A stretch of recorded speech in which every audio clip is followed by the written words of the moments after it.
Hi there, this is Mani Chopra here at the Titans event on 7th of April, and I'm here with two of our speakers, Leigh Harris and Sanmi. Hi guys. Hi. So they are property investors and developers from Rebooth International, and between them they've got a combined experience of over 30 years as property investors and developers.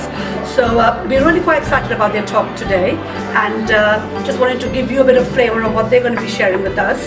So guys, firstly a big welcome to Titans. Thank you very much. Thank you for having us. You're welcome. So what is this whole talk about building generational wealth? It sounds really exciting. So what are you going to be sharing with us today? I think something we're very focused on as a business is anything you do that is just for yourself. It's no one's. Whatever you're doing is for generations to come. And we're very focused on building legacy. And that's why our ethos around building generational wealth, to see that whatever we're doing, that is the key focus around whatever we're doing as a family. So how does this sort of inform your business model, like your whole, building the legacy and all that sort of stuff? Is that your top-down approach then? That's your main aim, and how does that then filter down to your model? Yeah, that's the ultimate goal, and then the day-to-day process is how do we achieve that goal, and that's through development projects, through smart investments, through basically building up the process and acquiring that wealth to then build up the legacy and achieve what we're trying to set out to do.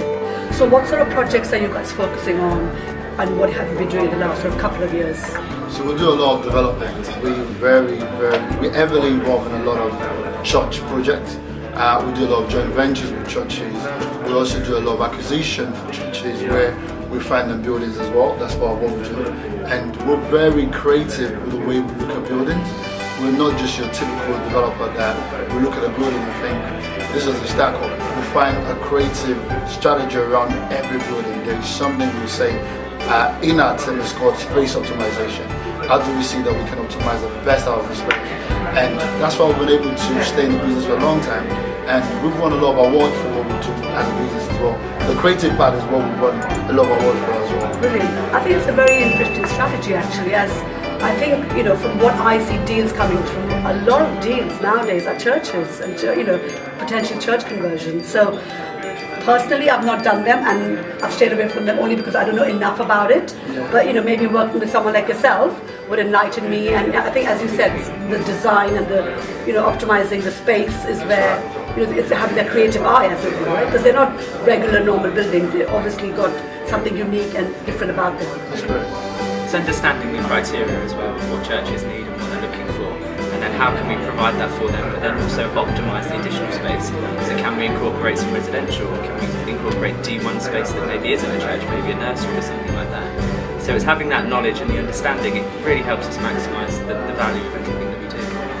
And also keeping the community space as well, because you might not end up just turning into residential, you still keep the church in there. Yeah. So the church is still in the building, yeah, and you can still develop into residential as well. So the different angles and different ways to explore those buildings. So in some ways you keep some of them as mixed use, but add other elements to it. In other buildings you might just have a complete conversion.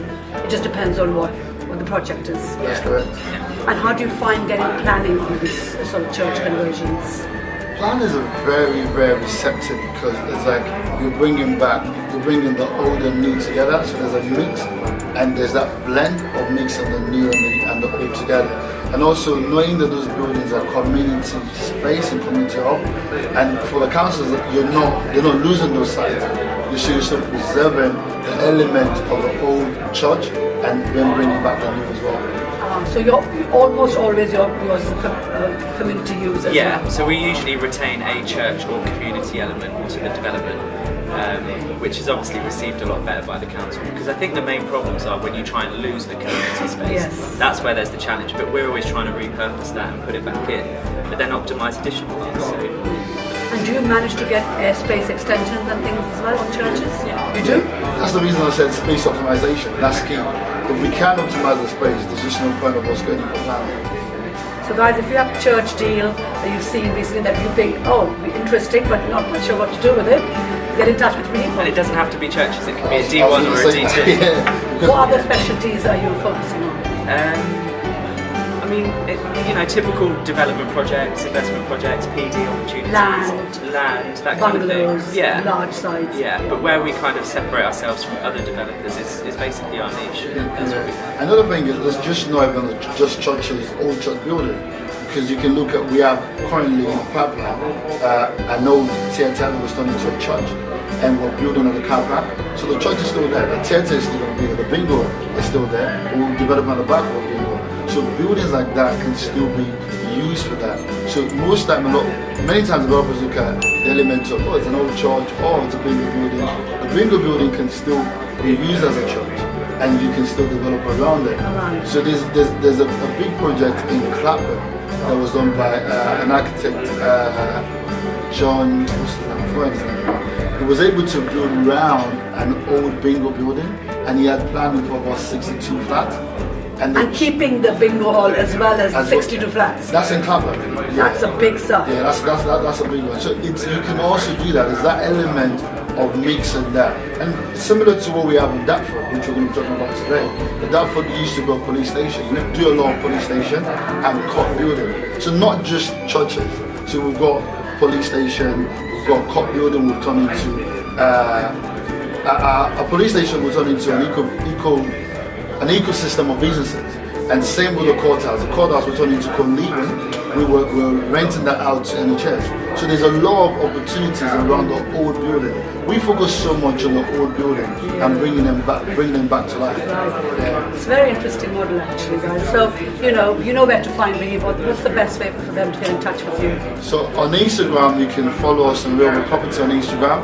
You can go on our website www.arpinternational.co.uk, and also on Twitter and on Facebook.